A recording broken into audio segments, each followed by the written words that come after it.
क्या दोस्तों आप जानते हैं, जिस पृथ्वी पर हम रोज चलते फिरते हैं, उसी पृथ्वी से कुछ वैज्ञानिक इंसान की बनाई सबसे शक्तिशाली मशीन रॉकेट के जरिए अंतरिक्ष की ओर उड़ान भरते हैं।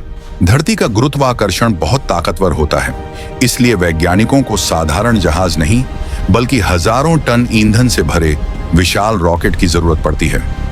जैसे ही रॉकेट लॉन्च होता है, पूरा इलाका कांप उठता है और कुछ ही मिनटों में वह पृथ्वी के वातावरण को पार कर अंतरिक्ष की शून्य दुनिया में पहुंच जाता है। लेकिन सवाल यह है, वैज्ञानिक अंतरिक्ष में जाते क्यों हैं? वे सिर्फ रोमांच के लिए नहीं जाते, बल्कि वहां जाकर वे ऐसे प्रयोग करते हैं जो पृथ्वी पर कभी संभव नहीं हो सकते। अंतरिक्ष में वजन नहीं होता, इसी माहौल में नई दवाइयां, नई मशीनें और इंसान के शरीर पर पड़ने वाले असर का अध्ययन किया जाता है। अंतरिक्ष में रहना आसान नहीं होता।